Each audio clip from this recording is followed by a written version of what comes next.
Bueno, vamos a ir dando comienzo.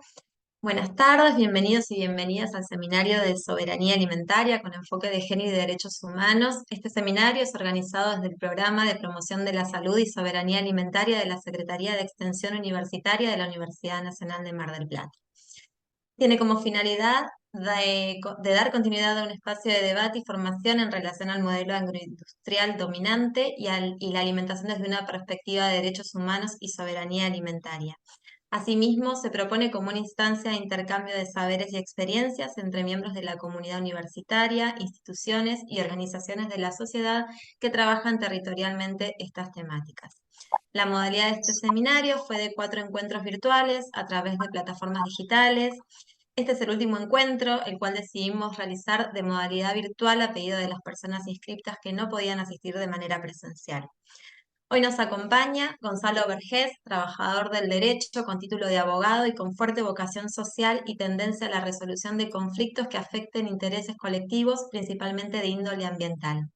Coordina, integra y trabaja activamente con diversas organizaciones no gubernamentales e instituciones académicas que en líneas generales buscan generar conciencia y promover acciones concretas y directas que resulten en un aumento de la calidad ambiental y consecuentemente en una mejora en la vida de los seres que habitan nuestra tierra. Coordina FUSER, Servicios Jurídicos Sustentables por y para la Comunidad, integra la red de abogados y abogadas por la soberanía alimentaria y es abogado de la organización MAR Medio Ambiente Responsable. También nos acompaña Adriana Contarini, licenciada en Tecnología de Alimentos, docente de posgrado en los TP de 4 maestrías de Tecnología de Alimentos en la especialidad de Evaluación Sensorial de Alimentos para la Universidad de Villa María, Córdoba, Universidad de San Luis, Universidad de La Plata y en la Universidad Tecnológica Equinoccial de Ecuador. Autora de 13 publicaciones científicas, integrante de la Cátedra Libre de Soberanía Alimentaria de la Escuela de Nutrición de la Facultad de Medicina de la UBA, cofundadora de Caliza 9 de Julio, cofundadora de la entidad de bien público Conciencia Agroecológica 9 de Julio, consultora externa de consumidores argentinos y Fundeps en 2021 al 2023. La Cátedra Libre de Soberanía Alimentaria 9 de Julio integra junto a otras 63 cátedras libres del país la red Caliza y durante el año pasado se realizó un informe anual sobre la situación alimentaria, la situación de la soberanía alimentaria en Argentina, en forma colectiva que se presentó en varios lugares de capital y por primera vez hoy en nuestra región. Le damos la palabra a Gonzalo y a Adriana y al finalizar la exposición se va a abrir un espacio de preguntas, intercambios y reflexiones. Muy bien. Creo que ya tienen para Bueno, ustedes. ¿cómo les va? Muy buenas tardes. Bueno, gracias por la invitación, por la convocatoria. Siempre muy lindo conversar e intercambiar sobre estas temáticas. Yo voy a hacer una muy breve introducción a lo que principalmente es el objetivo de este encuentro, que es la presentación del informe. Oportunamente habíamos visto la posibilidad de hacer algún breve resumen de la situación ambiental en la República Argentina, pero bueno, viendo que es tan complicado el panorama y tan extenso y teniendo en cuenta que eso daría para prácticamente un encuentro en sí mismo, hemos decidido hacer de esta modalidad un breve pantallazo y introducción a lo que es el modelo agroalimentario. Y yo voy a ver si puedo, hasta hace un ratito funcionaba, vamos a compartir pantalla, esperemos que no falle el sistema. Pantalla.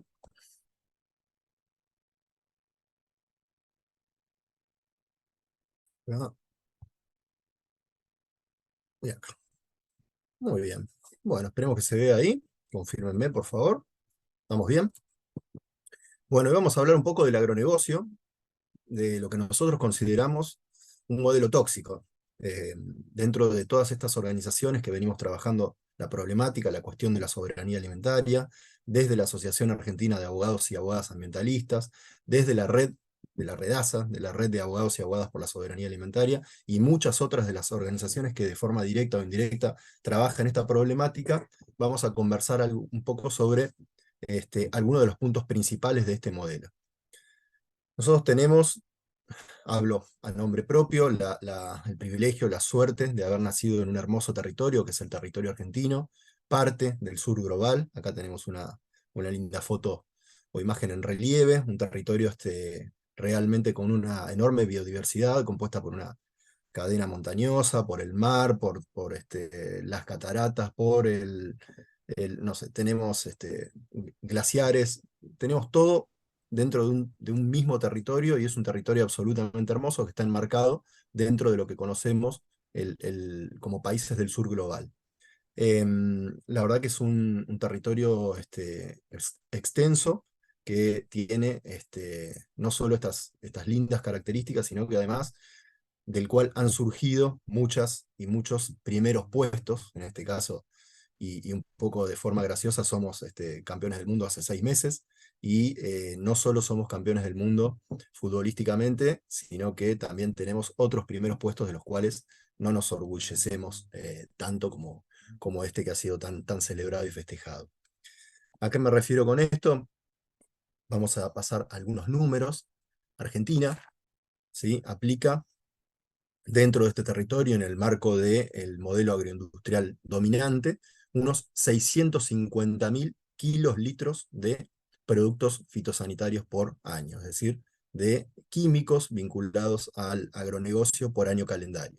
De enero a diciembre se aplican estimadamente, ¿sí?, cifras que nunca pueden ser exactas, pero que se acercan bastante a la realidad, unos 650.000 kilos litros de productos venenosos, tóxicos, desde agrotóxicos propiamente dicho hasta fertilizantes que también tienen sus consecuencias para el ambiente. Si nosotros calculamos que Argentina tiene una población, según el último censo vigente, de poco más de 46 millones de personas que habitan este territorio, tenemos que por persona no recibimos ni más ni menos que una cifra aproximada a los 15 kilos litros por año por persona, ¿sí? Esto es una cifra realmente alta. Como les decía, es muy difícil calcular si esta cifra es absolutamente exacta, pero está basada en cifras oficiales, principalmente del CASAFE, y tenemos en cuenta que esto es un mercado que se regula o que se rige en general por dólares, ¿sí? Es un mercado que está en moneda extranjera, entonces hay mucha de esa compra y venta que se hace de este tipo de productos que se hace en negro, entonces que no está facturado y que es difícil contextualizarlo. Si tenemos ese número, podemos determinar y podemos decir que ya hace varios años Argentina es el país del mundo que mayor cantidad de agrotóxicos aplica por persona cada año.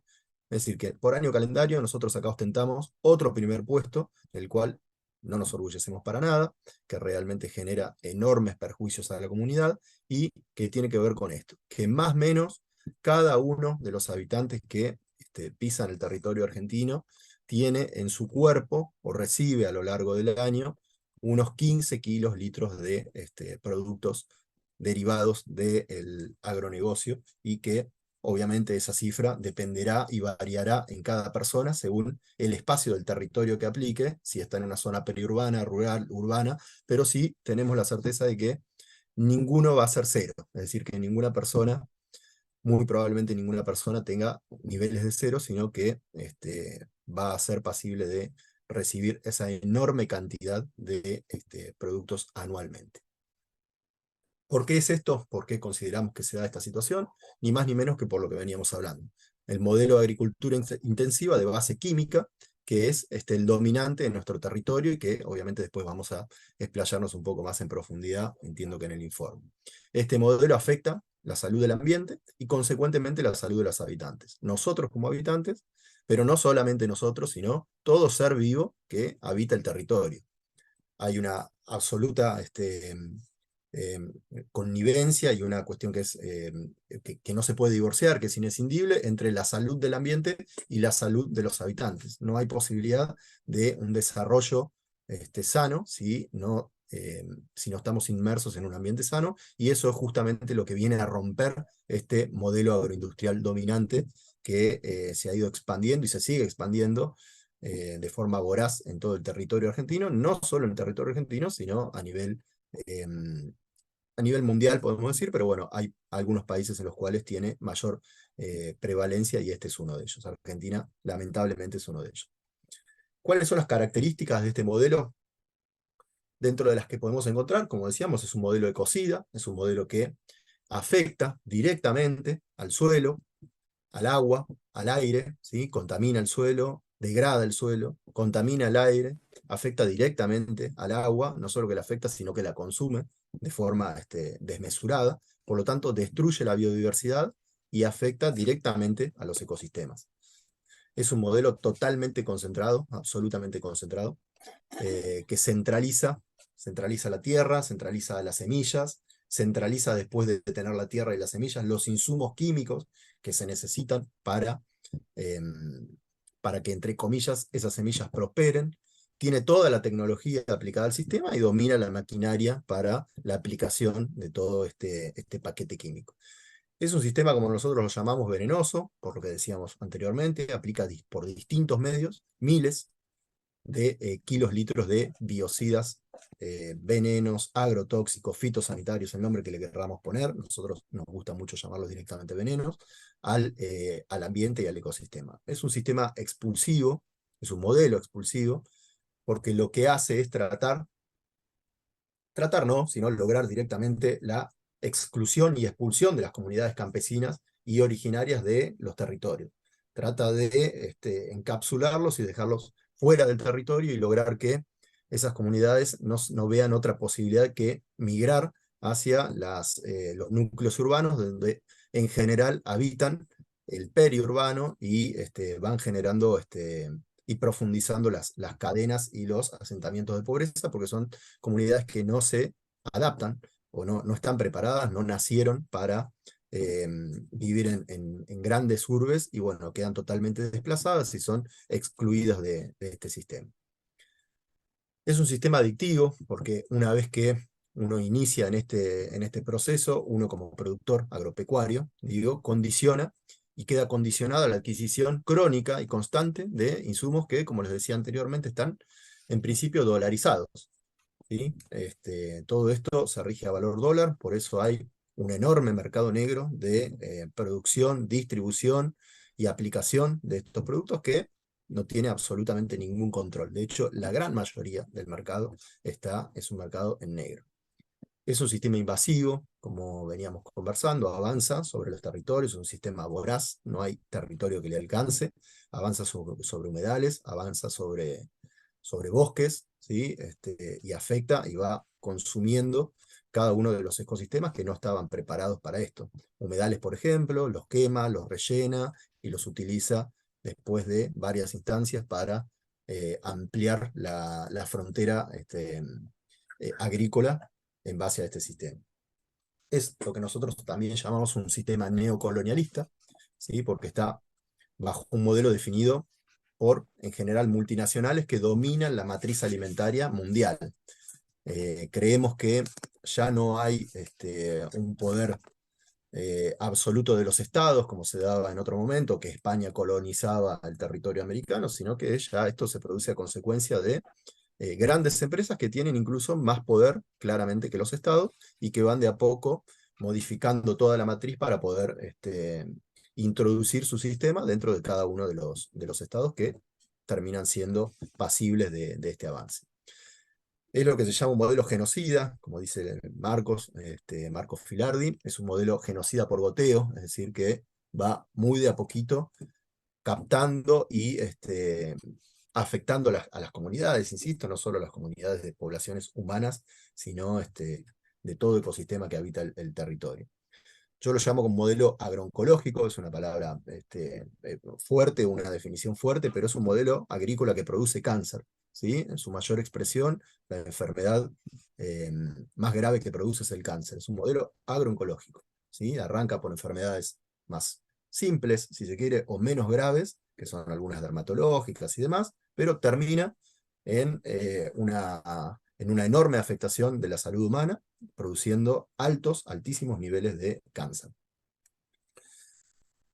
Vamos a conversar un poquito, muy, muy brevemente, sobre el emblema, ¿sí? La soja como emblema de este modelo, como la introducción de este modelo agrícola extensivo que se ha dado en nuestro territorio, este brote que se ha ido dispersando a lo largo y a lo ancho de todo el territorio argentino.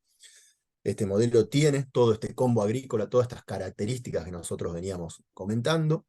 Es un modelo que concentra la tierra y concentra el cultivo, en esta tierra hay un monocultivo, que es el monocultivo de soja. Se hace a través de las múltiples variedades que tiene la semilla que es un OGM, un organismo genéticamente modificado, y adaptado para poder soportar algunas condiciones y soportar esas condiciones en base a un paquete químico compuesto, como decíamos anteriormente, por fertilizantes y agroquímicos. Y para eso se utiliza toda la tecnología y la maquinaria disponible en la producción para poder optimizar, entre comillas, este modelo de mal desarrollo al que nosotros estamos acostumbrándonos. Modelo de mal desarrollo que no es tan viejo, es decir, que no es algo que tiene 300 años de aplicación, ni mucho menos, sino que es bastante reciente, bastante contemporáneo a nuestras vidas. La, la, la aplicación de este modelo, la aprobación del modelo sojero, de soja transgénica, y su consecuente glifosato, data en Argentina de 1996. Acá, muy brevemente, vino ese modelo a introducirse al país, de la mano de Felipe Solá y todo el lobby que se desarrolló en ese momento, y bajo la premisa de muchos de los modelos extractivistas, que era darle de comer al mundo, ¿sí? Generar empleo, acabar con la pobreza, cuidar el ambiente y desarrollar al campo argentino más de lo que ya estaba desarrollado. Vemos a lo largo del tiempo que nada de eso se ha dado. En el 2002, ahí muy poquito después de la incorporación de la soja transgénica, modelo año 2001-2002, vimos una enorme crisis económica, una devaluación y una crisis económica que se profundizó incluso con ese modelo. Sobre todo se profundizó la desigualdad. Tuvimos después una crisis del campo en el 2010, una enorme sequía en el 2010, y tenemos, de boca de no solo el presidente, sino de muchos de los funcionarios de primera línea, y no solo en Argentina, sino a nivel mundial, una sequía histórica y una consecuente merma en la producción de todo este tipo de monocultivos. Entonces, teniendo en cuenta esto, vemos claramente que esta evolución que se ha ido dando no tiene ninguna de las consecuencias favorables que el modelo en sí mismo venía a comentar y venía a compartir. Venía a promocionar, si se quiere. Muy por el contrario, todas estas crisis y sequías e inundaciones y consecuencias vinculadas al cambio climático siempre son absorbidas por el propio Estado. Es decir, el que sale a indemnizar a los productores agropecuarios cuando hay una sequía o una inundación es el propio Estado, es decir, el Estado somos todos nosotros, cada uno de los aportantes a este Estado económicamente. Vemos que los fondos que se aportan, que deberían ser utilizados para la prestación de otros servicios y demás, vemos que son destinados a seguir sosteniendo este modelo, este sistema absolutamente perjudicial para la comunidad en general y beneficioso para un puñado de personas. Acá tenemos brevemente un mapa del cultivo de soja, en el cual vemos que, bueno, como se desarrollará ahí a continuación, vemos que tenemos principalmente en lo que es todo el centro del país, provincia de Buenos Aires, Córdoba, Santa Fe, sur de Santa Fe, tenemos el núcleo sojero que se ha ido extendiendo a lo largo del tiempo, a lo largo de todo el territorio, principalmente el territorio del norte. A grandes rasgos, eso es prácticamente lo que vemos en la provincia de Buenos Aires, una provincia absolutamente sojera en toda su extensión, al igual que Córdoba, al igual que Santa Fe, y bueno, que va notando ahí el avance, digamos, del modelo en sí mismo. La soja, el mundo, el país, de los 190, la cantidad de países en general, tenemos en el mundo unos 194 países aproximadamente, y esos países demandan unas 200 millones de toneladas de soja anualmente. De esas 200 toneladas 200 millones de toneladas de soja, el 60% de la soja global la aportan los países de América del Sur, principalmente Argentina, Brasil y Paraguay. Argentina aporta, de esas 200 millones, unas 55 millones. Estos números a grandes rasgos, pero son números bastante actuales. En 2022 era el número que teníamos presente. 55 millones de esas 200 millones necesarias y requeridas por todos los países del mundo son aportadas desde Argentina, es decir, una enorme cantidad. ¿Cuáles son las consecuencias de ese modelo? Bueno, acá vemos algunas de las fotos de Pablo Piovano que han recorrido el mundo y son consecuencias absolutamente vinculadas como hablábamos, al detrimento del ecosistema y principalmente también de forma directa a la afectación de la salud de nosotros como habitantes de los territorios. Producción de enfermedades dermatológicas, hasta afectaciones reproductivas, hasta llegar, como decíamos anteriormente, a la cúlmine y a la pirámide del modelo agrooncológico, la producción y la incidencia directa en el aumento de los altos niveles de cáncer, principalmente en las poblaciones más expuestas y más cercanas a los campos y a los pueblos fumigados que están a lo largo y a lo ancho del territorio argentino. Acá tenemos alguna vinculación directa entre el sistema agroalimentario actual y el cambio climático, ¿sí? Entendemos ya y somos absolutamente conscientes que estamos atravesando una situación climática extrema.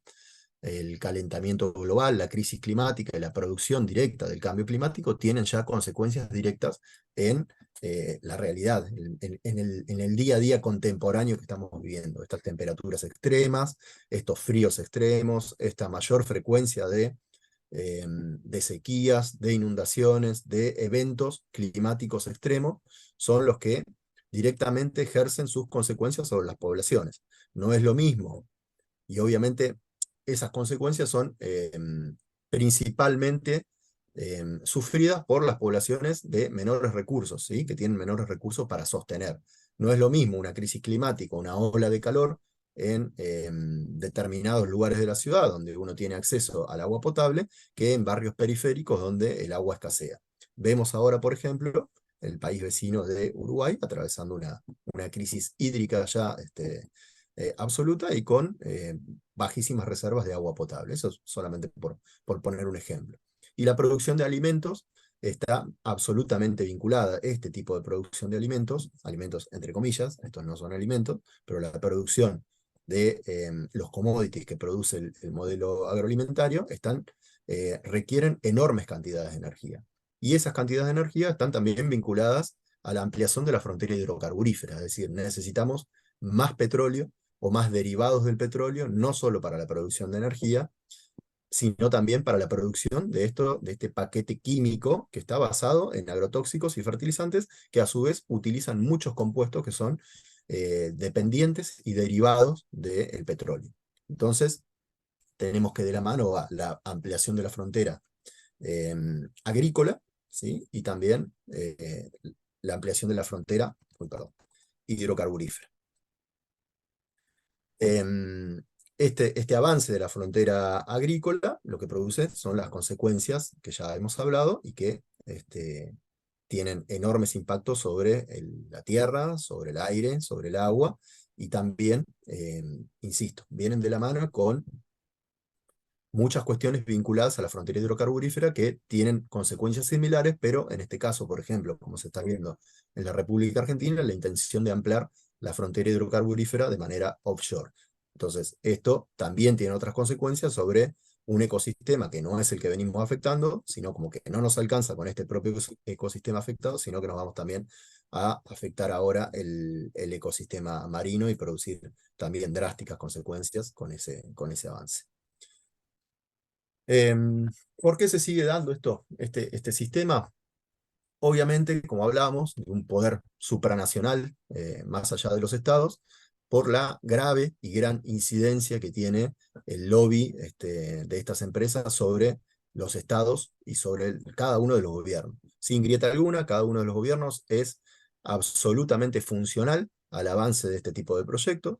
Antes era una cuestión que estaba un poco más en off, es decir, un poco más guardada o más oculta. Ahora ya la realidad es que el propio CEO de Syngenta, como para poner un ejemplo, el director, el CEO de Syngenta, dejó el cargo de CEO en su momento y se convirtió en asesor presidencial durante la presidencia de Alberto Fernández. Ahora esto fue en diciembre, si bien tuvo un periodo corto del ejercicio de su función, la realidad es que ya esto quedó en absolutamente evidencia, el vínculo y la importancia de poner a un ex CEO, porque dejó ese cargo para ocupar otro cargo, al servicio y al consejo, ni más ni menos que directamente del presidente de la República.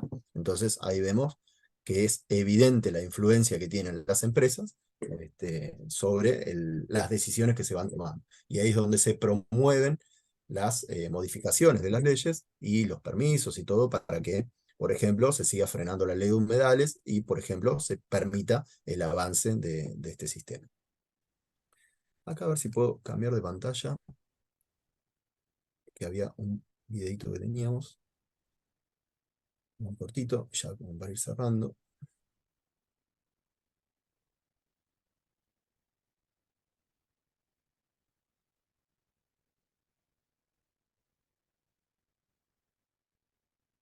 Vamos a compartir de nuevo.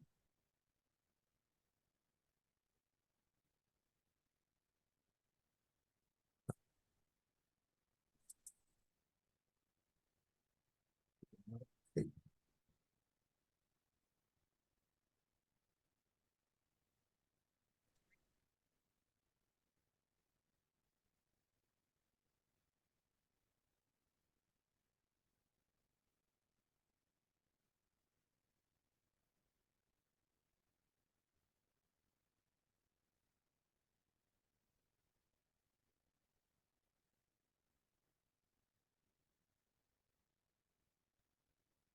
No tenemos sonido.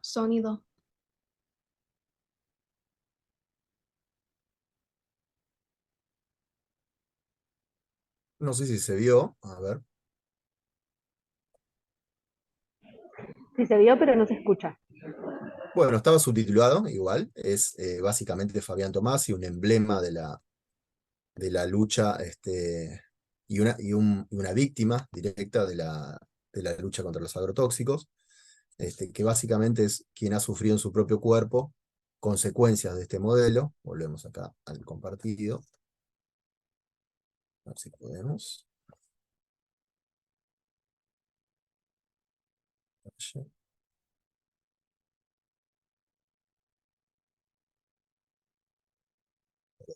Estamos ahí viendo. Ahí está. Bueno, nada, ese video es una breve representación de quien ha sufrido en su propio cuerpo las consecuencias directas de, Fabián es un aplicador, era un aplicador, que ha sufrido en su consecuencia en su cuerpo las consecuencias directas del modelo. Ahora, en este marco tan negativo que venimos conversando, nos preguntamos si hay salida, y la respuesta es que claramente la salida está, la salida existe, y tiene que ver en principio con algunas acciones personales que podemos desarrollar, como es modificar la matriz de consumo de alimentos que tenemos, y pensar que cada plato, que es lo que nosotros llamamos un plato político, es decir, una propia decisión en manifestación y en aporto y en apoyo de la soberanía alimentaria, poder elegir cuáles son los alimentos que nosotros ponemos en nuestro plato, es la primera modificación y el primer gran acto de soberanía alimentaria en este marco de cambiar la matriz de consumo. Evidentemente con esto solo no alcanza, necesitamos exigirle al Estado políticas públicas alineadas directamente con una soberanía alimentaria, con una transición energética soberana que pase de forma paulatina, entendemos que es posible, de este modelo agroecológico de agricultura química o basado en agricultura química, hacia un modelo agroecológico que cambie el paradigma del modelo alimentario. Básicamente existen ya muchas manifestaciones de la posibilidad de realizar esta transición, lo que pasa que, como decimos y como decíamos previamente, hay muy poca voluntad política y una enorme incidencia por parte de las multinacionales para que este modelo actual, vigente, dominante, se siga manteniendo en vigencia. Bueno, no mucho más, ahí cerramos como para no ser tan extensos.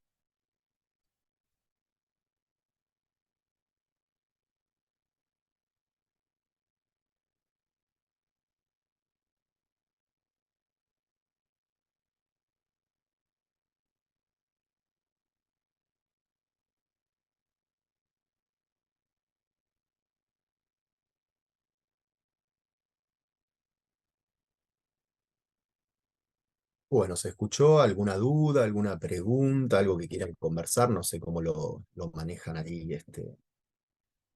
desde la organización, Camila y demás, si quieren que hagamos alguna pregunta ahora, si quieren que lo dejemos para después el cierre, le pasamos ahí la voz a Adriana. Los encuentros anteriores y dejamos para el final en realidad la parte de intercambio, pero como fluya. Si hay alguien por ahí que quiera hacer un comentario en este momento, lo puede hacer. Si no, le damos ya la palabra a Adriana para que comience con la presentación del informe.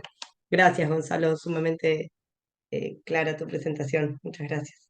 Bueno, no, por favor, pasamos la voz entonces ahí a Adriana. Bueno, hola a todas y a todos. Muchas gracias por esta invitación. Un placer, Gonzalo, compartir con vos. Gracias por proporcionarnos este marco que me da todos los pies para lo que vamos a presentar del informe. Bueno, agradecida a la Universidad de Mar del Plata y a la organización para convocarnos a este seminario que ayude a visibilizar estas problemáticas y realmente hagamos fuerza no solo individual, mucha fuerza colectiva de las organizaciones para resolver esta temática que hace poco tiempo que nos está atravesando en la escala de tiempo humana y sin embargo nos está atravesando de una forma tremenda como Gonzalo ya lo dijo. Bueno, voy a compartir pantalla yo también. Eh, a ver si la ven bien ahí. Sí, perfecto. Bien. Bueno, espero, si me escuchan bien, si no, avísenme por celu, porque yo tengo una conexión de Wi-Fi con una cooperativa que es bastante inestable. No la voy a cambiar a una gran empresa, pero a veces hay que tener paciencia porque se puede cortar el audio o el video o algo. Así que por favor tengan paciencia, ojalá salga todo bien. Te gestionamos, Bueno, Adriana, una antena 5G si tenés necesidad, no hay problema. ah, este informe, este primer informe anual de la situación de la soberanía alimentaria en Argentina que voy a presentar, fue elaborado por la Red de Cátedras Libres de Soberanía Alimentaria y colectivos afines, y contó con el apoyo económico de la Fundación Heinrich Böll y también con el apoyo del SECOPAF, que es el Centro Cooperativo de Comercialización de Productos de la Agricultura Familiar, que nos dio el marco administrativo, nos prestó el apoyo, la contraparte administrativa para poder eh, eh, digamos, manejar los fondos que nos daba la fundación. Ese apoyo fue fundamental para que podamos imprimir sobre todo los informes que aquí tengo y que les voy a mandar a través de Gonzalo a la universidad. Igual ya habíamos decidido hacerlo, este informe. Antes que nada, y un poco debido a estos momentos de tanta convulsión social y política, con todo esto que venimos atravesando, lo que está pasando en Jujuy, pero no solo por eso, sino por todo lo que Gonzalo contó, quiero mencionar que este informe está dedicado a la memoria de enormes compañeros vinculados a nuestra red que incansablemente sembraron acciones para construir nuestra soberanía alimentaria, no solo en nuestro territorio nacional, sino en toda Latinoamérica, como Carlos Vicente, Miguel Grimberg, Lucho Lemos, Antonio Brailovsky, que nos dejaron el año pasado. Y hoy voy a agregar, a título personal, no está en el informe porque nos dejó recientemente, a Leda Giannuzzi, nuestra compañera de la cátedra de la Universidad de La Plata.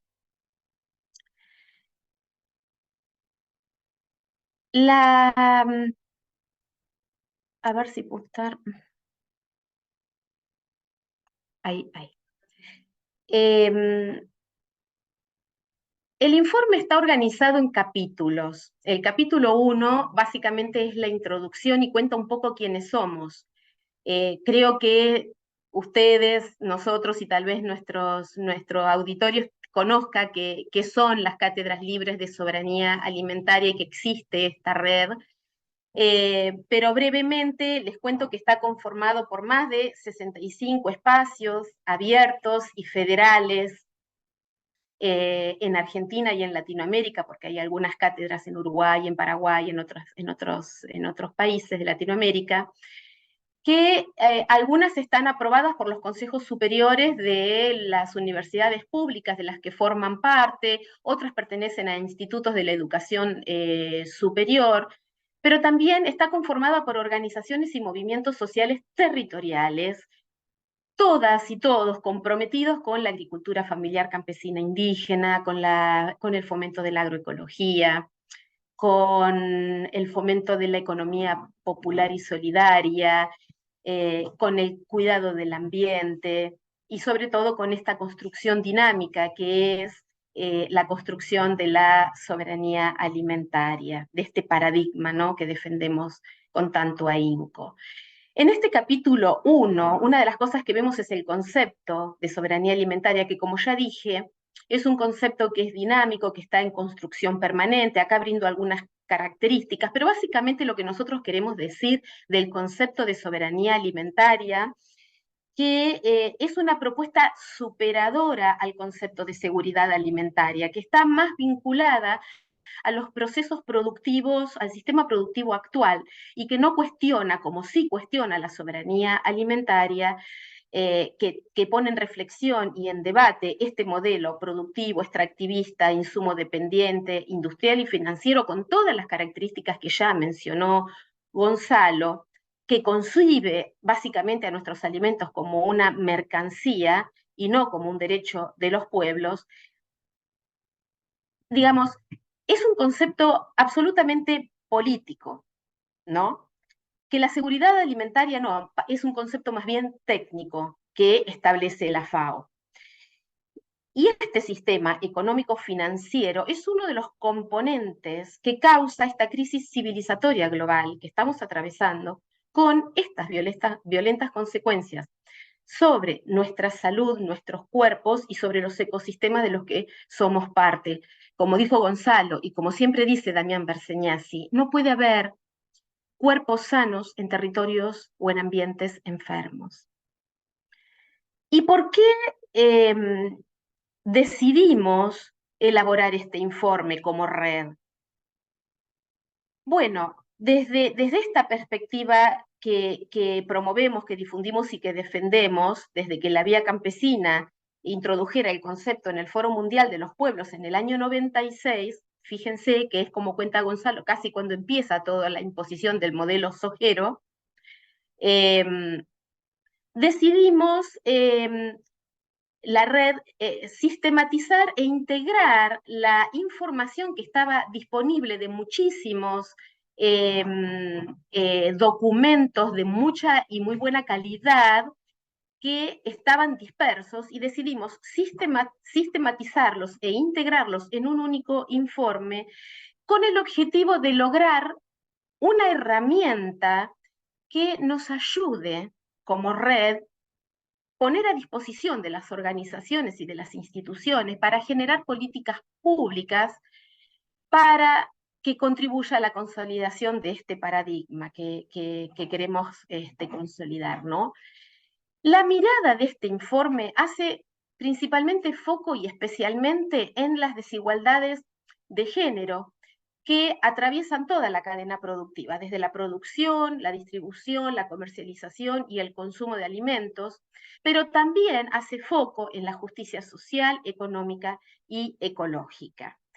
Cuando nos reunimos, nos dimos cuenta que además de este objetivo, había un objetivo que no fue secundario, también fue primario, que era el de fortalecer esta red, porque nos proponemos este informe el año pasado, pero para presentarlo justo a los 10 años de la creación de la red y a los 20 años de la creación de la primer cátedra de soberanía alimentaria en el país, que fue la cátedra de la Universidad de La Plata, en un proceso colaborativo, conjunto, de donación generosa de tiempos y de saberes, y nos dimos cuenta que el objetivo también era el fortalecimiento de esta red. Y para eso cumplimos otro objetivo, que fue la generación de un equipo de comunicación que nos permita abrir un sitio web donde poner este informe, que después les vamos a compartir el link, y también que ayude este equipo de comunicación a mejorar los vínculos entre y dentro de las cátedras y todos los espacios que conforman a la red, y también establecer alianzas con los principales actores y actrices vinculadas a la construcción de la soberanía alimentaria en los territorios. Bueno, para la generación de este informe colectivo, nos nucleamos en 7 regiones que fueron AMBA y Cava, la región centro, que está conformada por Buenos Aires, Córdoba y Santa Fe, la región de Cuyo, la región del noreste argentino, el noroeste argentino y Patagonia, que va desde el río Colorado hacia Tierra del Fuego. Para poder armar este informe, cada región eligió democráticamente a sus delegados, porque éramos una banda, digamos, y desde enero hasta noviembre, que empezó la conversación y la construcción de este informe, éramos demasiados, entonces necesitábamos en poco tiempo condensar y debatir un montón de cosas, con lo cual, bueno, necesitábamos poder elegir compañeras y compañeros que representaran a las distintas cátedras y organizaciones de todo el país. Bueno, la metodología fue relevar información primaria y secundaria de, digamos, la secundaria fue todos estos documentos que tuvimos que integrar, y la primaria tuvimos que crear herramientas como fueron encuestas y foros que realizamos para poder relevar información directa de estos actores que les mencioné anteriormente. Cada región luego, con toda esta información, elaboró informes parciales, regionales, que después hubo que integrar en el informe final. Terminó todo este proceso con, en noviembre, la presentación del informe en un encuentro nacional, presencial y virtual de todos los compañeros y compañeras que nos pudimos finalmente dar el abrazo que no nos pudimos dar virtualmente, pero que nos encontrábamos y fue hermoso encontrar y conocer a muchos compañeros muy queridos.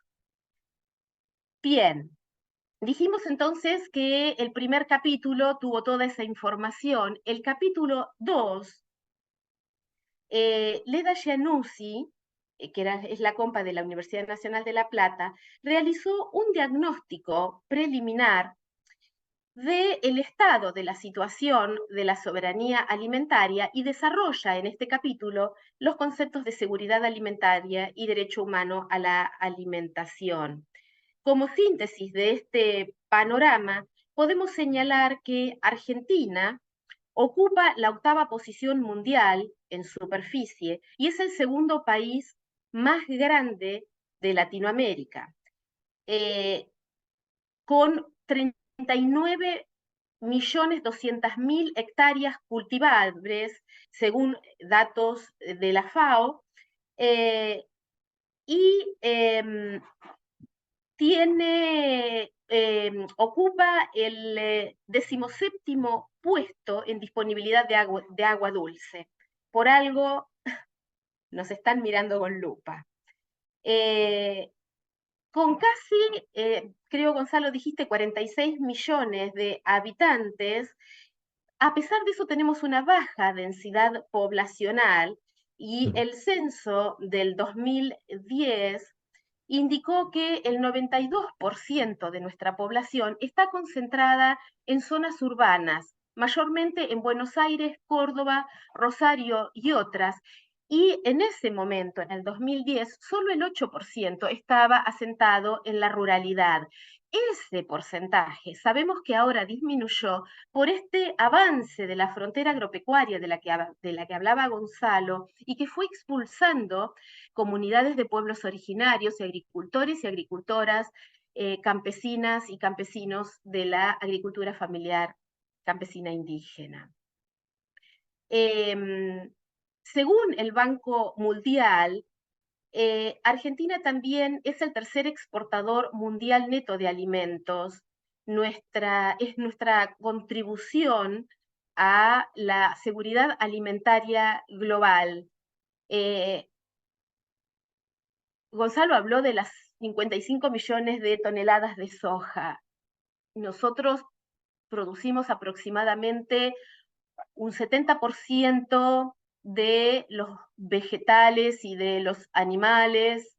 Tenemos un 70% de producción vegetal y animal, y exportamos creo que unos casi 250 millones de toneladas. 70 millones, perdón, de toneladas son de producción vegetal y animal. Y sin embargo, a pesar de esta alta capacidad productiva, nuestro modelo productivo agroexportador tiene consecuencias para la salud y el ambiente, con las fotos que mostró de Pablo Piovano Pablo, y con este, digamos, impacto sobre las distintas, las cataratas de enfermedades que él mencionó y que vamos a seguir viendo.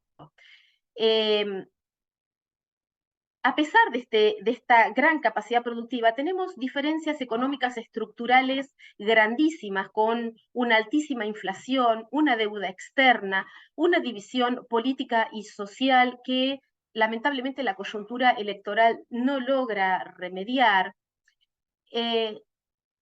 y que cerca del 40% de la población está sin acceso adecuado a los alimentos, y tenemos un 60% de niñez y adolescencia viviendo en hogares pobres. Esto hace que la cantidad y la calidad de alimentos disminuya, el acceso disminuya. Entonces disminuye nuestra seguridad alimentaria y el acceso a los derechos básicos. Esto nos está diciendo que más allá de la deuda externa, tenemos una deuda interna con nuestras generaciones futuras. En el capítulo 3, Andrea Porporato y Amparo Hegiavere, que son compañeras de la cátedra de la Universidad de Río Cuarto, nos ofrecen una estimación cualitativa a partir de determinadas variables, que son estas: la adecuación social, económica y ecológica, la escala de producción y el acceso a la tierra y el comercio de alimentos, que extrayeron de estos autores que hicieron un informe en el 2014 para la CEPAL, y en la cual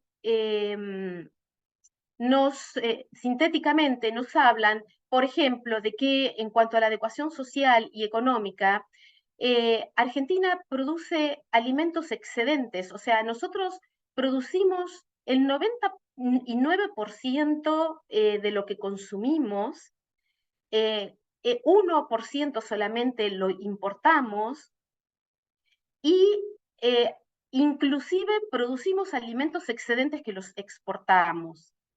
Estos son datos de estadísticas de la FAO del 2019, y estas variables que nos presentan en este capítulo nos sirven como indicadores que nos proporcionan la base para aproximarnos después a comparar en los informes posteriores cómo va la situación de la soberanía alimentaria a lo largo del tiempo. O sea, este primer informe sienta una base a partir de estas variables que relevaron las compañeras y otras que sumamos para poder hacer las comparaciones en los informes posteriores. Otros de los datos que nos proporcionan es que la adecuación ecológica nos dice que el 74% de la superficie cultivable, recuerden que son 39 millones de hectáreas, hay un 64% de esos 39 millones que está producido con commodities transgénicos, con el paquete tecnológico del que habló, insumo dependiente del que habló Gonzalo. Solamente la agricultura familiar, campesina, indígena, produce un 30% de cereales y oleaginosas. El 70% restante está producido en forma de monocultivo para exportar. Pero sí, la agricultura familiar, campesina, indígena produce casi el 60%, el 59% de las hortalizas que sí consumimos, y que lo produce en los periurbanos de las ciudades, y que están muchos de ellos en una transición hacia la agroecología. Con respecto a la variable escala de producción, la escala de producción es una variable que mide pequeños y medianos productores, qué superficie ocupan, y en esta, la superficie orgánica, por ejemplo, siempre tengamos en mente los 39 millones de hectáreas que tenemos en nuestro país. Tenemos 238.000 hectáreas, esto es por el Censo Nacional Agropecuario del 2018, que son de superficie cultivada con orgánicos. Sin embargo, de esa superficie orgánica, el 90% se exporta. Fíjense, lo saludable se exporta. Y sí que tenemos una superficie cada vez mayor, que va creciendo de a poquito, que es la superficie agroecológica, cuya mayor concentración se da en la provincia de Buenos Aires. Con respecto a la variable acceso de la tierra, esto ya lo dijo Gonzalo, hay una creciente desigualdad, no solamente en el mapa territorial. El norte tiene características diferentes al sur. Por ejemplo, el norte tiene mayor cantidad de pequeños, medianos y pequeños productores, y la Patagonia hay grandes latifundios. Sin embargo, lo que se ha visto desde el último censo al actual, al más reciente, desde el 2010 al 2018, que hay una concentración de las tierras, o sea, mayor concentración de hectáreas en menos manos. O sea, creció la desigualdad. Y hay, con respecto a la perspectiva de género, muy pocas mujeres que son titulares de tierras. Con respecto a la variable comercio de alimentos, se vio que los consumidores pagan 5,2 veces más caro lo que consumimos que lo que cobraron los productores por producir esos alimentos. Con lo cual estamos viendo que acá hay una intermediación especulativa, hay procesos especulativos que están incidiendo sobre el precio, sobre esa inflación y sobre el acceso en cuanto a la cantidad y a la calidad de alimentos, porque al subir el precio y no aumentarse el poder adquisitivo, que es lo que estamos viendo, disminuye el acceso a una alimentación adecuada. Con respecto a todo esto, podemos decir y concluir que la inseguridad alimentaria severa,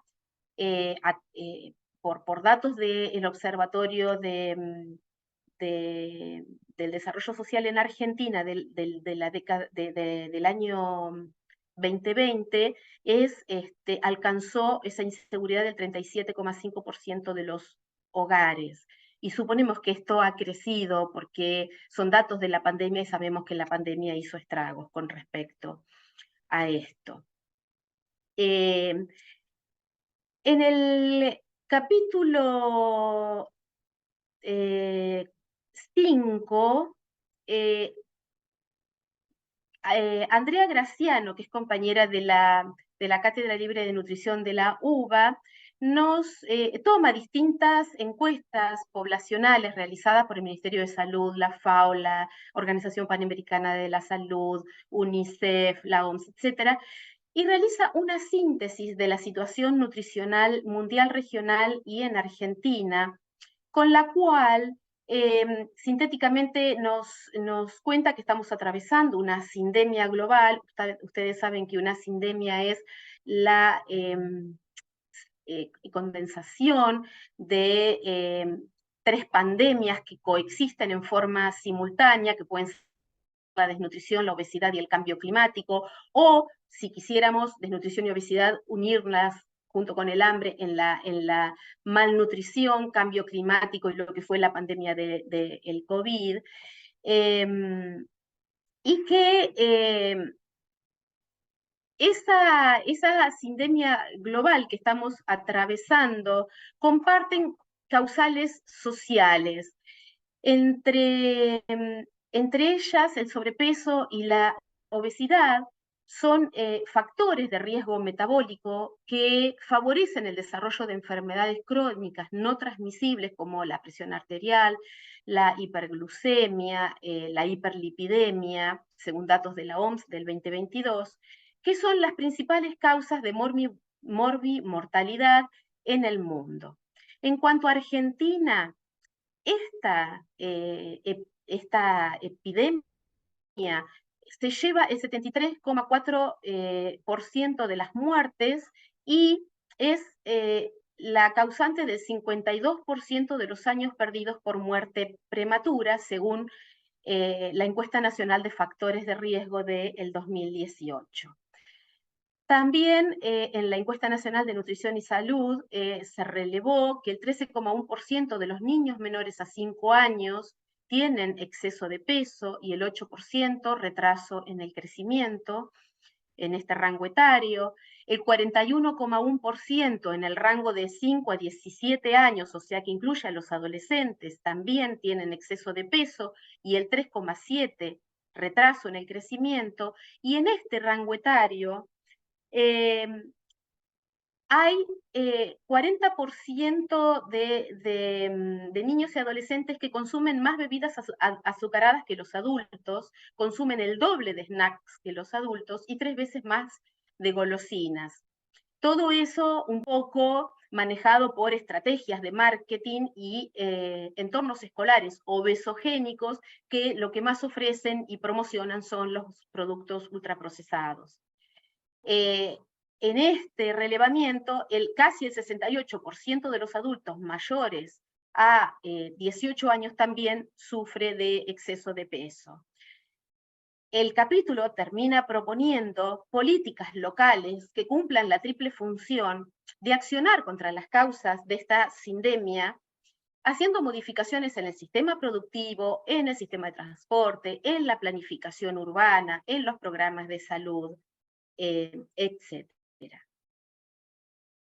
En el capítulo, creo que el anterior era el 4, en el capítulo 5, los compañeros Carlos Carballo es de la caliza de la Universidad, de la Facultad de Agronomía de la UBA, y Fernando Frank es compañero de la Cátedra de Bioética de la Universidad de San Luis. Ellos evalúan algunas de las causas y consecuencias de la evaluación de la pobreza. Este fenómeno es un fenómeno muy complejo para medir, existen varias formas de medirlo, pero básicamente el capítulo nos habla de la desigualdad social por la concentración de la riqueza, de la subocupación, de la precarización, del 40% de desocupación y de la alta inflación. Presentan muchos datos muy interesantes relevados del Censo Nacional Agropecuario del 2018, que básicamente nos hablan de lo mismo, ¿no? Cada vez el retroceso mayor que hay en cuanto al acceso de derechos humanos básicos. Yo creo que todo esto lo voy a ir sintetizando porque lo importante es que ustedes vayan al informe y para cada cosa específica vayan mirando la riqueza de datos que se aportan. En el capítulo 6, Andrea Fisotti, también compañera de la FAUBA, igual que Carlos Carballo, hace un análisis del marco de los desafíos que enfrenta nuestro país en cuanto a los desafíos legales, en cuanto a la soberanía alimentaria a nivel nacional.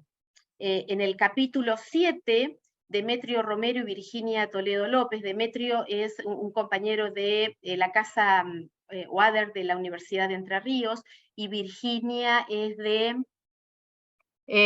la Universidad de Rosario y de la Universidad de Santiago del Estero. Digo, esto es como para mostrarles realmente que hubo un trabajo muy federal. Ellos nos hicieron un análisis de todas las luchas paradigmáticas que hay en nuestro territorio. Acá vemos fotos, estas son fotos reales de todo lo que pasó con el mendozazo por la lucha por el agua, en diciembre del 2021, las luchas en Jáchal, en Catamarca, en San Juan, en Chubut, en Jujuy ahora por el litio, la lucha por la ley de humedales, digamos, el Atlanticazo por la lucha contra la instalación de las petroleras para la explotación del petróleo offshore, la lucha por el agronegocio en todo lo que es la pampa húmeda. Bueno, son todas luchas ecoterritoriales contra todos los tipos de extractivismo que básicamente están concebidos como la subordinación económica y política de nuestro país, de nuestra nación, para proveer recursos naturales al exterior, a todos los países que vienen a instalarse: Canadá, Estados Unidos, Unión Europea, China. Y como dice Maristela Svampa, es un modelo socioterritorial que continúa con el saqueo de nuestros bienes comunes, esto desde la invasión española y sigue, ¿no? Y estamos llegando entonces a los últimos capítulos que nosotros consideramos son el corazón del informe, de este primer informe, porque son los que presentan la recolección con los datos de las voces de nuestros compañeros protagonistas, productoras y productores de la agricultura familiar campesina indígena y de las organizaciones que trabajan en la construcción cotidiana de la soberanía alimentaria.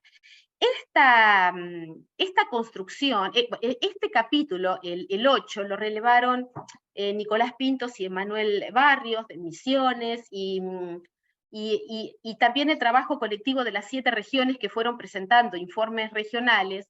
La primera herramienta, que fue la elaboración de esta encuesta, fue realizada con preguntas cerradas y preguntas abiertas, como un instrumento para recabar un poco de información. Fue una muestra no probabilística en la cual participaron 274 productores y productoras y 227 organizaciones que la autoadministraron. La foto que ven acá es de compañeras y compañeros de Misiones, que ellos la hicieron en formato presencial y también la compartieron virtualmente. En la mayoría del país se hizo compartiéndola virtualmente, y básicamente esta encuesta lo que indagaba eran, bueno, características generales de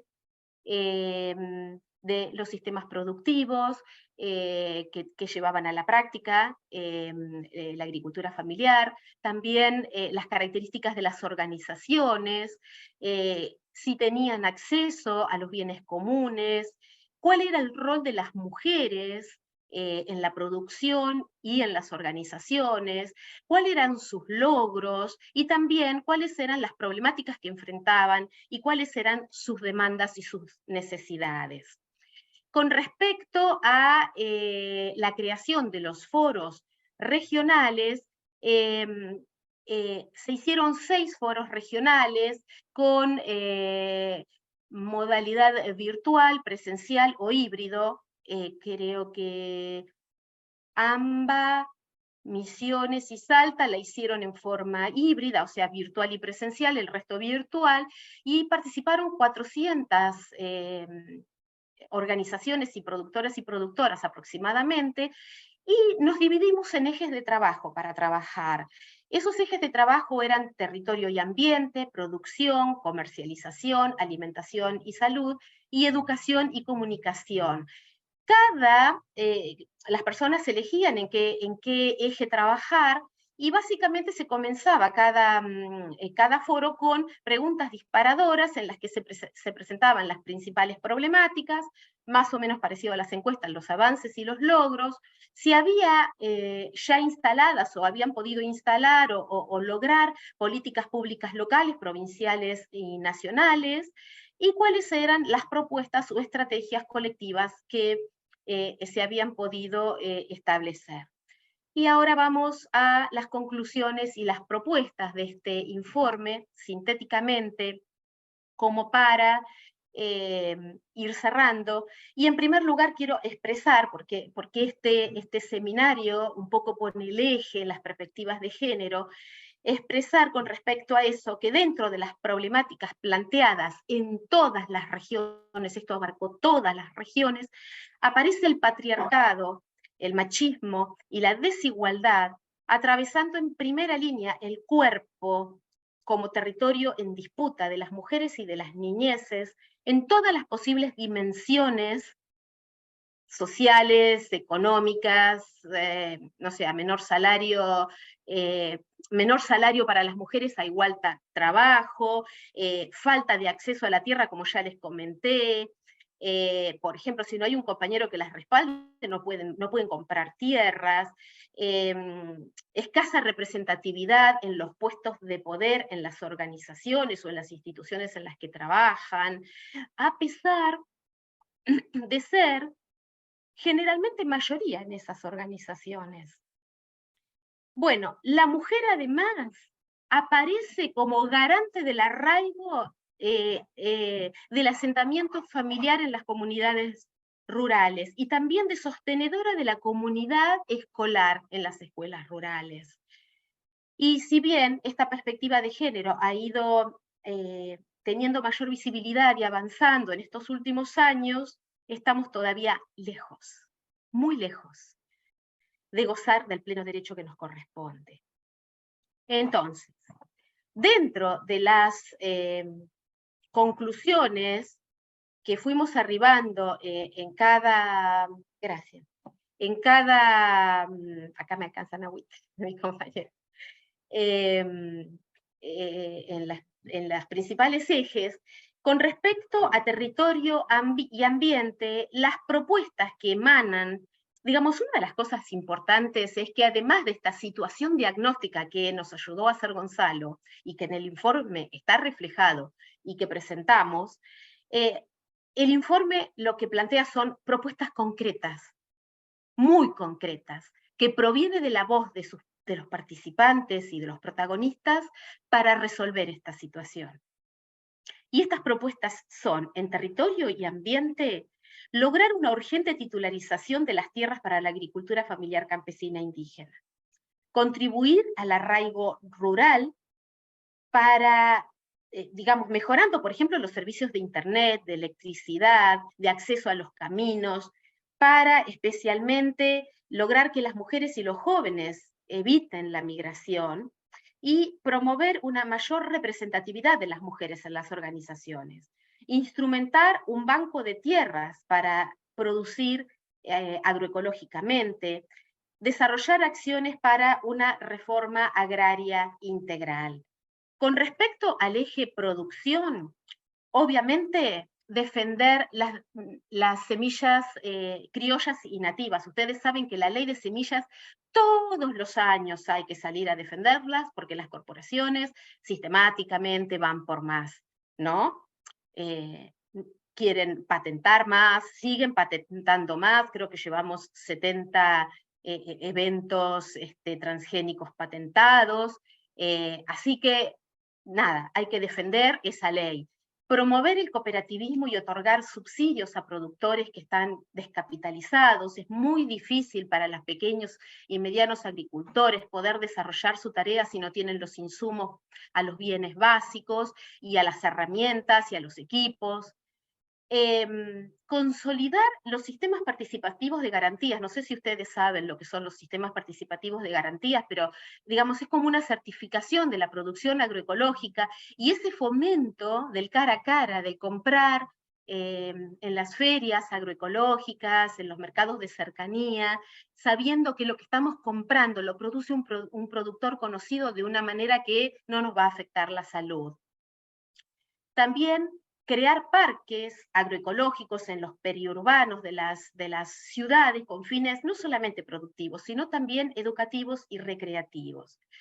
En el eje de comercialización, lo que proponemos es incorporar los productos de la agroecología a programas de precios cuidados, de la tarjeta alimentar, y sobre todo a los comedores escolares e instituciones, como instituciones públicas, no sé, hogares de ancianos u otras instituciones. Cumplir con la ley de góndolas, introduciendo los productos de la agricultura familiar campesina e indígena y los de la agroecología. También generar ordenanzas locales para comercializar esta producción agroecológica sin que haya limitaciones. Con respecto a alimentación y salud, una de las cosas que más salió es la dificultad y todos los problemas que están atravesando los territorios con respecto al acceso a agua potable. No solamente para consumo humano, sino también para el riego de la producción agroecológica. Entonces, lo que se pide es que se realicen desde el Estado-Nación análisis gratuitos del agua y también la mejora de los sistemas de provisión de agua potable. Adecuar contenidos de las buenas prácticas agrícolas hacia las prácticas agroecológicas, que desde nuestra perspectiva es la única buena práctica agrícola posible. Propiciar la llegada de alimentos frescos y agroecológicos a, como ya dijimos, los comedores escolares y las instituciones públicas, y la realización de huertas en múltiples espacios. Y por último, en cuanto a comunicación y educación, implementar programas de formación en escuelas sobre los diferentes modos de producción y de consumo de alimentos. Esto que decía Gonzalo, tenemos que cambiar nuestra forma de consumo, saber de dónde viene, qué estamos consumiendo, cómo se produce, a quién se lo estamos comiendo, a quién se lo estamos comprando. Esa es una decisión política. Por eso nuestro plato de comida es un plato político. Nuestra comida, comer, la decisión de qué comemos es una decisión política.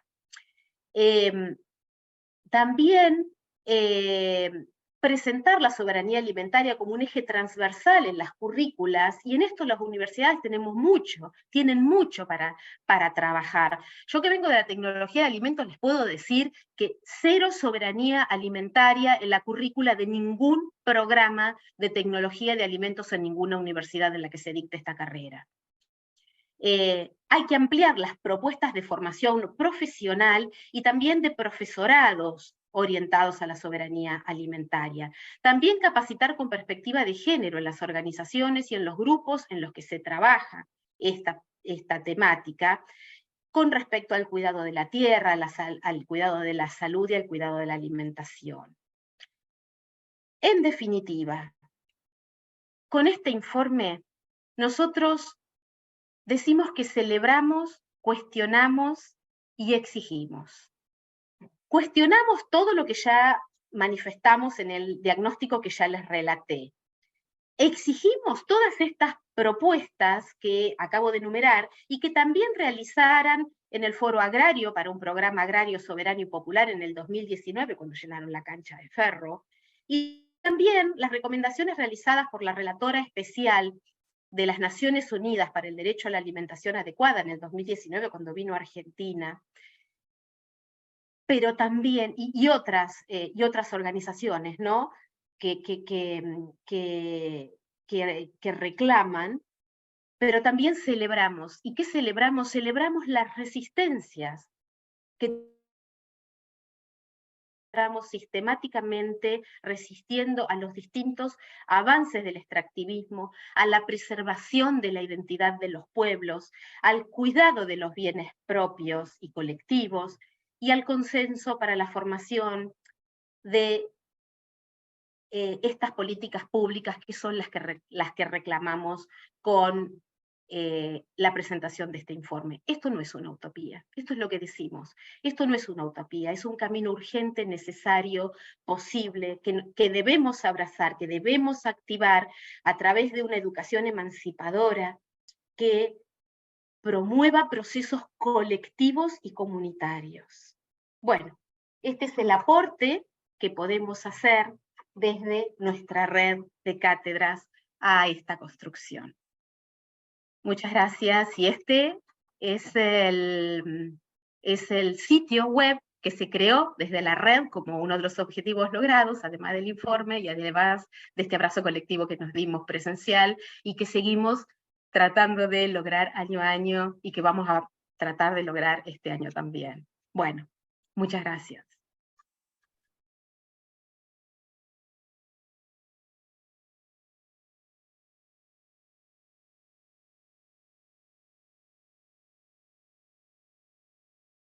Gracias, Adriana.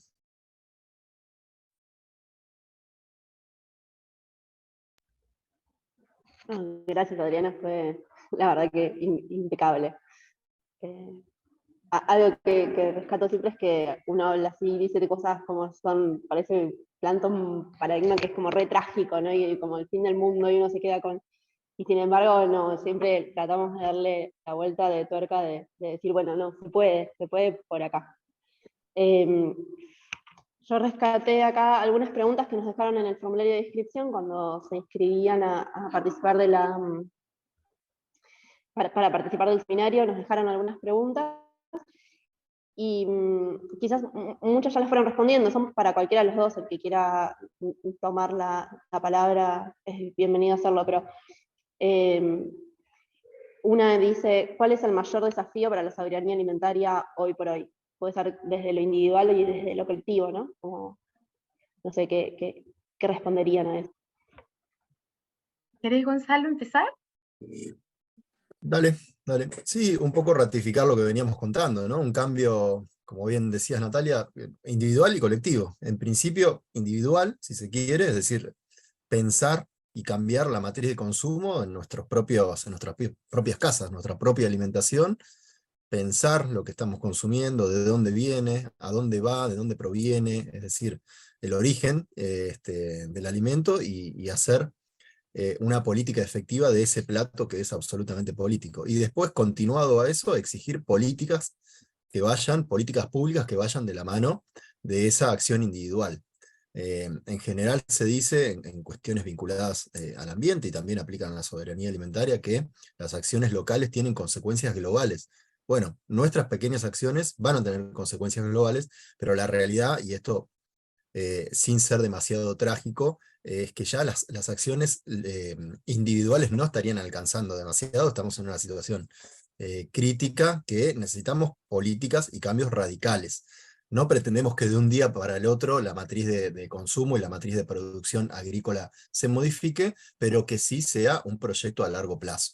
Entonces, todo esto que nos ha traído a la situación que estamos viviendo actualmente se dio progresivamente. Bueno, progresivamente también hay que salir.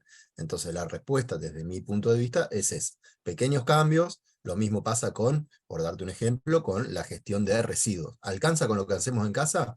Y ya no alcanza. Es necesario hacer un poco más, pedir un poco más. Entonces, bueno, un poco individual y un poco estar empujando con todas estas cuestiones, como por ejemplo estos encuentros, como por ejemplo la importancia de este informe que aporta datos concretos y federales de una problemática enorme, y que realmente nos sirve como insumo, como fuente, como sustento para seguir avanzando en el pedido de políticas públicas. ¿Por qué pedimos algo? Porque tenemos estos números que nos acompañan. Bueno, coincido totalmente con lo que Gonzalo dice. En general, la mirada de las cátedras y de la red en particular es que la salida es colectiva o no hay salida. O sea, todos los aportes, ¿Qué quiero decir con esto? No es que lo que hagamos individualmente no importa, al contrario, digamos, la salida es colectiva, respetando las individualidades, respetando las decisiones que nosotros tomamos. Pero cada decisión individual tiene que aportar a una organización colectiva. De alguna manera, el desafío más importante, y acá te voy a tirar un poquito la pelota, Gonzalo, desde lo que nosotros estamos viviendo en los territorios, desde lo que nosotros luchamos, por ejemplo, en nuestra zona con el encuentro de pueblos fumigados. Vos hablaste de que, Gonzalo, por ejemplo, hablaste de que los datos de agrotóxicos que están impactando nuestros cuerpos son 15 millones de litros o kilos, no es lo mismo kilos que litros, pero ponele 15 millones por persona por año. Bueno, en nuestra región son 23 o 25, más o menos, dependiendo estos datos de CASAFE que son bastante etéreos, porque los subió creo que la última vez en el 2012 y todo lo demás son hablar con ingenieros agrónomos que nos pasen datos actualizados. Bueno, desde el encuentro de pueblo fumigado, lo que estamos viendo, que necesitamos apoyos de abogados ambientalistas que faltan, porque no alcanzan, porque están sobresaturados. En el Congreso de Salud Socioambiental que hubo en Rosario la semana pasada, creo que fue la semana pasada, sí, hace poquitos días, estuvimos, Enrique Viali decía, estamos desbordados, o sea, no es que no podemos más, porque tenemos muchas causas, y necesitamos apoyo para... ¿Por qué? Porque la carga de la prueba está sobre la víctima, no sobre el victimario. Es el victimario el que nos está enfermando, el que está impactando sobre los territorios, el que está impactando sobre nuestros cuerpos, y a pesar de ello, nos exigen a nosotros que demostremos que el glifosato hace mal. Sobran las pruebas, tenemos a toda la ciencia digna elaborando informe tras informe que nos dice contundentemente, de hecho, mi compañero junto con todo el equipo de salud socioambiental de Damián Berseñasi en la Facultad de Medicina de la Universidad de Rosario, acaban de publicar el informe del impacto que tienen los agrotóxicos sobre las distintas enfermedades, básicamente sobre el cáncer, esto que vos mencionabas, el agrooncológico, el sistema agrooncológico, es un sistema agrooncológico que produce leucemia en niños, por ejemplo, y esto lo vemos acá, lo vemos en 9 de julio, lo vemos en toda la pampa húmeda. Entonces, los desafíos son múltiples. Otro desafío se lo voy a tirar a la universidad. A ver, no nos vamos a hacer los distraídos. Las organizaciones desde el territorio, las universidades proponiendo esto que nosotros proponemos, cambian la currícula, metan la soberanía alimentaria en las currículas de todas las carreras que sean afines a la alimentación, a la salud, al ambiente, metan a la soberanía alimentaria porque está atravesando todo, a la antropología, a todo, métanlo en todo, porque la soberanía alimentaria, y esto lo decimos en la cátedra de nutrición, está atravesada, es transdisciplinaria, está atravesada por la historia, por la geografía, con ese mapa que presentó Gonzalo, está atravesada por todo. Entonces, desde las universidades, no solo tenemos que impulsar programas y políticas públicas, tenemos que impulsar capacitaciones, y tenemos que propiciar, junto con la reforma universitaria, mayor soberanía alimentaria en nuestras universidades. Para mí, son muchos los desafíos, pero podemos, ya lo estamos haciendo, y vamos a avanzar. No hay que retroceder, hay que avanzar. Y totalmente. Y bueno, esto nombrabas aquí que bueno, yo trabajo todo ese tipo de cuestiones con Quique, con Rafa, con la gente de la asociación, y Quique utiliza siempre un término que es ecoansiedad, es decir, toda esta situación nos genera una situación de ecoansiedad, de decir, bueno, ¿cuál es la salida? Todo está mal. La realidad es que, bueno, hay una problemática, hay que asumirla. El primer paso de cualquier problemática es asumir que estamos ante un problema y después buscar las salidas y no caer en una ecodepresión, es decir, en una situación que nos tire y nos deje diciendo no podemos hacer nada. No, la realidad es que sí podemos, la realidad es que nada va a ser de un momento para el otro, que nosotros seremos un escalón de todo este largo camino que otros vendrán atrás, que irán tomando y que irán sumando a lo que venimos tratando de proponer como cambio. La ausencia de profesionales que tomen en cuenta la cuestión no solamente de la soberanía alimentaria, sino la transversalidad en materia ambiental es enorme, no hay. Y quienes están un poco, y esto es una crítica interna, empantanados en la observación, en la producción de observatorios de política ambiental, observatorios de tal y tal cosa. Necesitamos acción, y hay poca gente para la acción en todos lados, desde agricultores, es decir, desde ingenieros hasta abogados, desde cualquier lado. Entonces, nos vemos ahí saturados. Lo que dice Quique es correcto. Entonces eso te obliga a elegir las batallas legales que uno tiene que encarar, porque no se puede estar en todas. La problemática de la alimentación es una, se hace, se encara, pero no damos abasto. Esa es la realidad. No Y se da además abasto. hay poco pago con eso también, Gonzalo. Eso también lo decía Enrique, como que Claro, no hay. realmente para ustedes es mucho esfuerzo, pero bueno. No hay pago. En general, todas estas luchas son en base a los principios y valores que tiene cada uno. Entonces, uno tiene que elegir, y te estoy dando una cuestión genérica, sobre 10 luchas que tiene, bueno, puede elegir 2 o 3 que sean como colaboración y devolución a la sociedad de todo lo que uno piensa y el transporte de los valores y principios en defensa del ambiente. Pero por las otras, uno tiene que trabajar para vivir. Entonces, no se puede, en general, hacer un trabajo absolutamente ad hoc, sino que hay que encontrar fondos para llevar esto adelante. Los fondos siempre salen de lo que pueden juntar cada uno de los colectivos, que no tienen ni punto de comparación con los fondos económicos que tienen las empresas, que inciden directamente en universidades, en institutos, en todos lados. Entonces, la lucha es absolutamente desigual. Pero no importa, les estamos dando lucha, hay pequeñas victorias que se van consiguiendo. El encuentro de pueblos fumigados es una victoria, es decir, que los encuentros, que los pueblos se encuentren, el informe es otra victoria. Son cuestiones que se van dando y que uno tiene que irlas valorando como pequeñas luces que van nada, marcando ahí el camino. Sabemos que el camino es complejo, pero que en algún momento va a ser absolutamente más necesario incluso que ahora pegar el volantazo, porque claramente ya estamos en una situación compleja.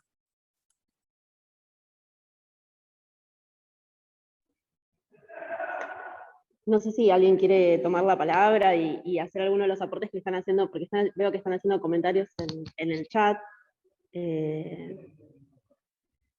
Bueno, nada, si quieren leer algunas, por ejemplo, acá dicen, buenas tardes Adriana, por acá docente de la Universidad de Mar del Plata. En la carrera de licenciatura en Tecnología del Alimentos estamos introduciendo paso a paso el concepto de soberanía alimentaria en la carrera desde la Cátedra de Nutrición Humana, con muy buena recepción en docentes y alumnos. Bueno, agradecen las presentaciones. La realidad es que aporto ahí que siempre que hay una incorporación de esta temática es muy bien recibida en cada una de las universidades, de las facultades, porque en realidad, o de las cátedras, porque son cuestiones que la gente, en su mayoría, los ciudadanos y las ciudadanas, no se toman el tiempo de pensar. Entonces, cuando se genera ese disparador, es muy difícil contrarrestar lo que uno está diciendo, porque genera una incomodidad que genera a su vez una necesidad de conocer más sobre la cuestión y después de intervenir e involucrarse. Es como un camino, digamos, de no retorno, que es mucho de lo que nos ha pasado a los que trabajamos este tipo de cuestiones, es decir, bueno, uno va adquiriendo otros conocimientos distintos que los que se van dando en currículas tradicionales de cada una de las cátedras. Sí, a veces es como en esa maraña de cosas, tomar una puntita de un hilito de ahí y empezar a tironear y empezar a armar ahí y recorrer el camino. Bueno, nada, hoy que tenemos las redes y la virtualidad, podemos ir ahí, ¿no? Como avanzando y cada uno desde nuestro lugar ir haciendo pequeños aportes. Bueno, sí, acá en la parte de los kioscos de las escuelas, perdón, hablan ahí de las escuelas. En el segundo encuentro, en el primer encuentro, perdón, hablamos un poco sobre esa temática. Bueno, si nadie más quiere hacer algún aporte, vamos ya dándole fin. Les agradecemos la participación, Adriana y a Gonzalo. Este es el último encuentro del seminario. Pueden encontrar los anteriores, el primero y el tercero ya están subidos a YouTube, entonces los pueden ver, el primero casi completo y el tercero completo. Este también lo vamos a subir a YouTube. Nos pueden encontrar en las redes de Instagram y Facebook del programa de soberanía, y en el chat ya lo pasaron, pero si buscan como programa de soberanía alimentaria nos encuentran en las redes, y ahí nosotros vamos subiendo un montón de información. En el Linktree que aparece en Instagram van a encontrar una carpeta que se llama bibliografía, que tiene toda la bibliografía y los aportes que nos fueron pasando los docentes que pasaron por todo este ciclo, y ahí hay material audiovisual, están los libros, está cargado ya el informe, están las redes de acceso para que puedan seguir a cada uno de los docentes y los espacios de los que participan, para que puedan seguir informando y profundizando en toda esta temática.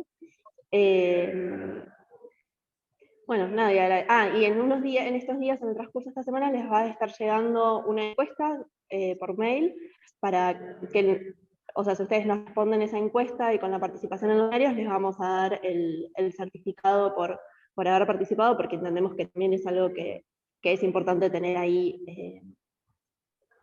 una manera como de certificar o de dar cuenta de que uno está formándose en este tipo de temáticas. Y bueno, nada, si no hay nada más que nos quieran aportar, les agradecemos a todos y los esperamos en próximas ediciones. Muchas gracias a ustedes, y bueno, sí, vamos a tratar de acceder a todo esto que nos brindan, que siempre es valioso. Gracias.